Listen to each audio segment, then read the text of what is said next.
Okay, so we have my senator from California, Senator Kamala Harris. Thanks so much for coming on.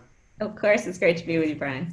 So let's start with everyone's favorite defender of the rule of law, Bill Barr. Nearly a month ago, Bill Barr intervened to fire Jeffrey Berman at the Southern District of New York. And since then, Berman testified to the House Judiciary Committee. And Jerry Nadler said that Barr's intervention was, quote, designed to disrupt or delay the work of the office, including cases implicating the president. In other words, firsthand testimony that Bill Barr obstructed justice to impede ongoing investigations against President Trump.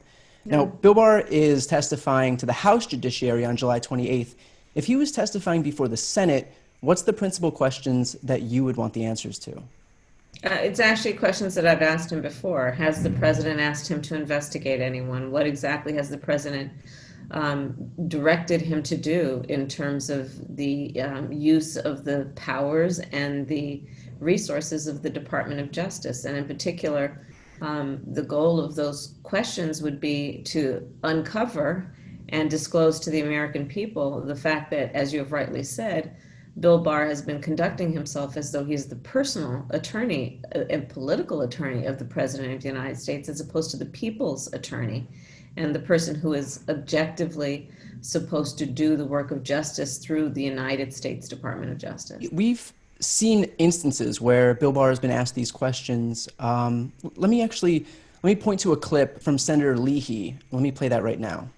Do you believe a president could lawfully issue a pardon in exchange for the recipient's promise to not incriminate him? No, that would be a crime. So we have instances of Bill Barr just kind of saying one thing and doing the complete opposite. Obviously, that was about Roger Stone, and we saw what happened ultimately with Roger Stone's commutation. When Bill Barr says one thing and does the complete opposite, what's the recourse here? Well, part of the recourse and the responsibility given the co-equal independent branches of government is that Congress needs to exercise our responsibility, our constitutional responsibility to engage in oversight, which is why you saw Senator Leahy asking the questions that he has. You've seen me ask these questions and similar questions before. We need to get to the bottom of what is going on in Bill Barr's Department of Justice, and there need to be checks and balances on the power of each branch of government so that we can make sure that justice is in fact being done. I'm going to push you a little bit here. If Republicans had the majority and the Attorney General sneezed the wrong way, there'd be a select committee within like 30 minutes. So what can be done and what actually is being done about this? Because it can often feel like to Democrats like nothing happens when there's this deluge of crimes being committed by Trump officials. Well, look, I mean, part of the issue, Brian, is we don't control, at least on the Senate side, we don't control the majority. And so we have a very difficult time effectuating what we need to have happen, which is to have people like Bill Barr come not only before the House side, but come before the Senate side. But there's been a refusal to require him to do that. And I have called on him to resign for months now. There is no question in my mind that he is incapable of doing the work that is supposed to be done by the Attorney General of the United States, which is to do the work of justice without fear or favor. And but it highlights all of this, the importance of the upcoming election in 4 months. We need a new administration. We need a new president. I'm supporting Joe Biden, but we need a new Attorney General, somebody who will commit themselves to the work of doing pattern and practice investigations of police misconduct, something that used to happen in the Justice Department and really has not been happening in any meaningful way for the last many years since Trump came in office. We need a Department of Justice that is taken seriously, consumer rights, going after hate crime at a federal level, making sure that we are doing the work of justice as required, and not doing the political work as the hand of the president, which is what Bill Barr has been doing. And I guess nothing kind of brings full circle the extent to which we need new leadership than this administration's response to coronavirus. With cases skyrocketing in the United States and Republicans still pushing to reopen businesses, reopen schools, there's a void in protections for people, actual people. So tell me a little bit about the anti-eviction bill that you just introduced, the Relief Act. Well, thank you. And to your point, we've had over 137,000 deaths in just the last few months in our country. And that's, that is a profound measure of the failure in terms of the public health component of the coronavirus and this pandemic. And then the economic consequence of this pandemic has been profound, where right now we are looking at least 17 million people who are unemployed. Half of Black workers, African American workers in America are unemployed. We're talking about 1 in 5 mothers in our country who have described their children under the age of 12 as being hungry. We're literally in the middle of a hunger crisis in America. So what I am saying is that we need to have solutions to all of these problems. And one of the things that we need to recognize is that people are right now going to be struggling to stay in their homes and to pay the rent. And we need to give folks relief, which is why I call it the Relief Act, through the course of this pandemic so they can get back on their feet. So my Relief Act would do a number of things. Recognizing that almost, I think, half of renters in many areas are looking at an inability to pay their rent by the end of the month. And knowing also we're on a cliff, which is that the last relief package for people who lost their jobs is about to end at the end of July, and then other relief is going to end at the end of August. So here's what I'm proposing. Let's ban evictions for a year. We're going to prevent utility companies from cutting off people's water and electricity, because guess what?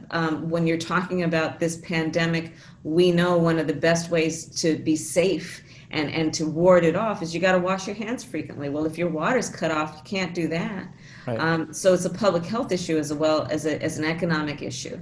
We're going to prohibit landlords from raising rent. During the course of this. We're going to prohibit negative credit reporting. So what would normally happen is if people are paying their rent late, there could be a report to their credit score. But many people can tell you that it can take a lifetime to clean up your credit score, and to have a bad credit score means no access to capital. We don't want to have people suffer that way during the midst of this pandemic. So I want to put a hold on the banning or on the reporting of negative credit reporting. And then new assistance for borrowers and renters, which include federal assistance to legal aid organizations, nonprofits that help and represent renters during the course of eviction. The numbers I've seen suggest that over 90% of renters who have an attorney, who have someone representing them, actually have claims that they can defend. But if they don't have an attorney, and usually there is an attorney on the other side, they lose just because they don't have the right kind of assistance. So these are some of the things that we're going to do. And, even before this, in our country, if you're a minimum wage worker, in 99% of the counties in America, you can't afford market rate for a one-bedroom apartment. That was before the pandemic struck. It's much worse now. And the last thing we want is to have people who have been out of work because of something that is not of their doing to also be out of their homes and homeless. It's just the morally right thing to do. And so that's why I'm proposing this Relief Act to help renters and to help homeowners who are struggling with their mortgage. And I think the funny thing is you mentioned rightly that it's the morally right thing to do, but economically it makes sense too. I mean, that's right. The problem that's created by opening too soon ultimately ensures that we'll be closed even longer. So, when we don't help people, when we exacerbate this crisis, all it does is kind of entrench the problems that we're seeing in the first place. That's and exactly. Taking these measures would actually help Trump. It would help Republicans. It would, politically at least. It makes sense to make sure that the American people are in a good position, in a good situation, and that they're healthy, that they have a place to live, right? Yeah, I mean, but here's the thing. What you're talking about is what I think reasonable people do know, which is that the greatest sign of strength of any human being is the strength that you see in yourself when you lift other people up. But that's not the character of Donald Trump and his administration. The character of his administration is to think that strength is based on who you beat down. Mm-hmm. But that's why he's actually going to lose in November, because truly I think the American people know that they want a leader, especially during this moment of profound crisis, who has the will and the desire to lift them up, and they want leaders, elected leaders, to have the desire and the willingness to lift them up, both their spirits and their condition. So I do want to talk a little bit about another bill that you introduced. You introduced a bill along with Senator Sanders and Markey with $2,000 monthly checks, the Yep. Monthly Economic Crisis Support Act. But counterpoint, there was $1,200 that one time like 4 months ago. And Yeah. I did the math. That means that stimulus check worked out to like $10.61 a day. So are you suggesting that wasn't enough? I am suggesting that wasn't enough. And I don't think anyone would really dispute that point. I've been saying since the beginning that it was not enough. That one-time check, to your point, of what ended up being $10 and something a day, was not enough, given that people have recurring bills. They have to pay rent every month. Their children require food every day.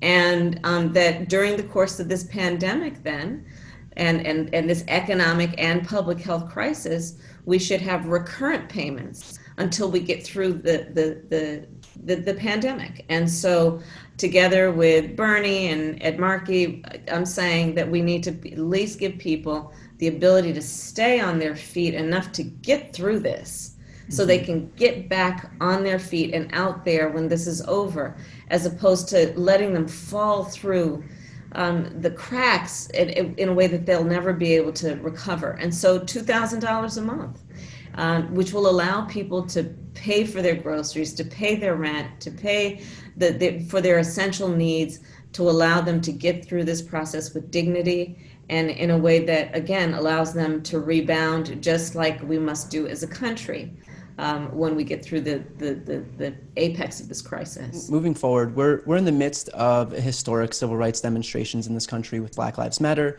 The vast majority of the American public backs this movement, but even the simplest moves seem to face opposition by the GOP. You've authored the Emmett Till Anti-Lynching Act, which passed the House 410-4 and had the support of 99 senators. You couldn't get 99 senators to agree whether water is wet, right? But we had one Republican senator, Rand Paul, who blocked the unanimous passage of the bill. Did you have any conversation with Rand Paul behind the scenes? Have you spoken to him since? Let me just tell you that, I said it on the floor of the United States Senate, and I'll say it to you now. I don't understand why he did it. It was also on the day of George Floyd's funeral. Mm-hmm. And it is an issue that has been about the collection of issues that are part of the great sin of our country. And it was a moment, and it is still a moment, I'm not giving up on it, to address the brutality, the murder, the widespread murder that happened of predominantly Black men in America that went without any consequence or accountability.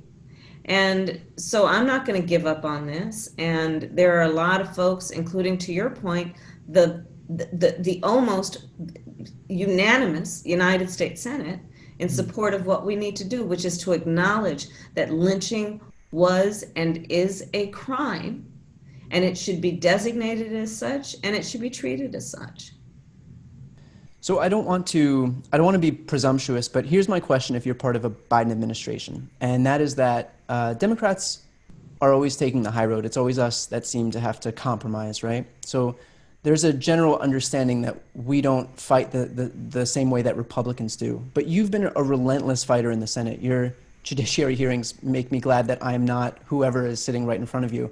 But in a Biden-Harris administration, would we still see that same fight? Like when it comes time to enact sweeping reforms and fill our own judicial vacancies and get climate change legislation and voting rights passed and advance our agenda? Or will it be deference to compromising with the right?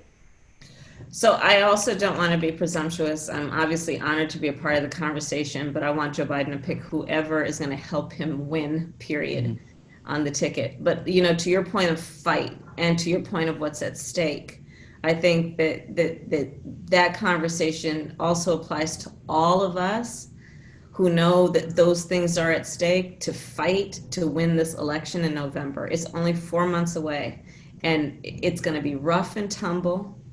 It is going to be probably a very highly contentious and even, a dirty fight, because that's the way Trump fights. And we have to make sure that we are up to that fight collectively. And what does that fight involve for what things are at stake that you have rightly mentioned? That fight's going to involve trying to overcome the obstacles that they've been putting in place around voter suppression and purging the voter rolls and making sure that all people have an access and ability to vote. I'm pushing the Vote Safe Act, which would require states to put in place vote by mail, early voting, and safe voting, things like curbside voting.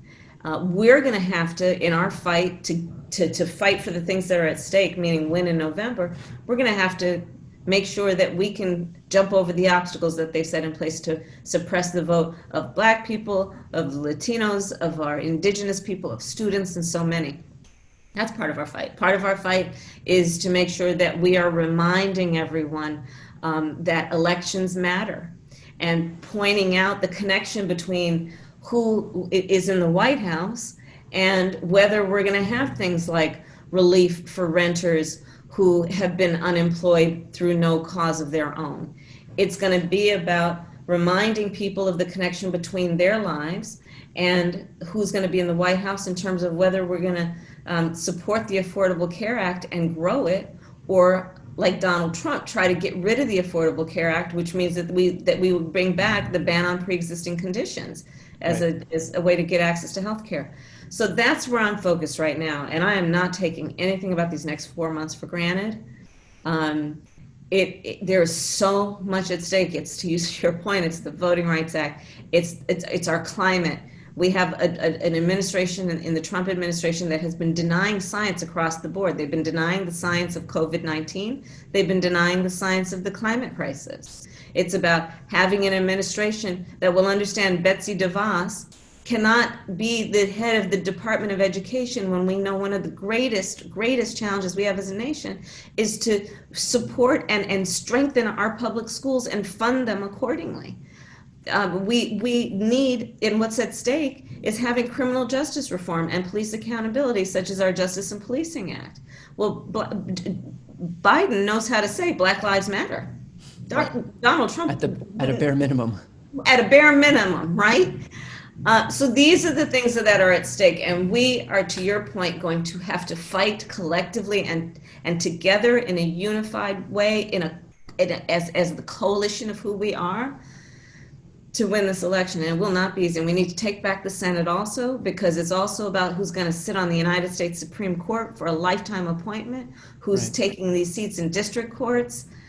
All of this is at stake, and the fight for all of that is now through that first week in November. And I do think, to your point too, we are seeing elements coming out of that, elements of that coming out of Biden's task forces. That instead of just kind of sitting back and coasting to November, he has worked to make his platform the boldest that he can. I mean, even Bernie Sanders has said that he would be the most progressive president since FDR. Yeah, and they're working together, and it really is a coalition of folks. And listen, I'm very clear about this. There is no more important election of our lifetime, and God willing, we will never have so much at stake as we do in any future election, but almost everything is at stake in this election. So over the last year that you've traveled the country, did you meet anybody in particular who moved you or who changed your views on anything? Oh, I met so many people. The thing about elections and campaigns, I always say, is in a campaign, you meet the angels walking among us. People who are just doing the most incredible things in their communities without any expectation of fame or award. And, you meet the most extraordinary heroes who are walking among us.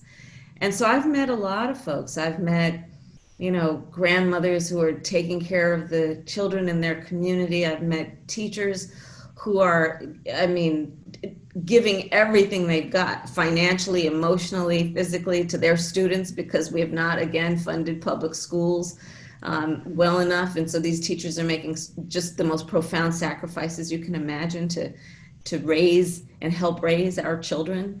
I've met people who are on the front lines, these healthcare workers, before, and the domestic workers who are they're risking their lives in service of other people and to care for them.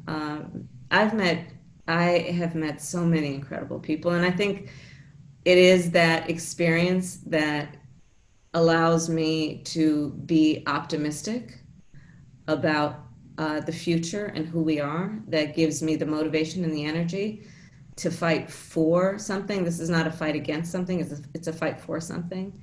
And, traveling our country and seeing that in these various regions, and we're an incredibly diverse country, topography is different in addition to everything else about our diversity. The industries are different, the needs are different, the resources are different. And I just think that there is, however, still a collective spirit among us as a people to fight for what's right, and to fight for justice, and to fight for our ideals. And that gives me optimism. So you love to cook. Your office even told me that you read cookbooks before bed, which just blows my mind that someone can do something other than staring at Twitter for 2 hours before they actually fall asleep. You gotta let it go, man.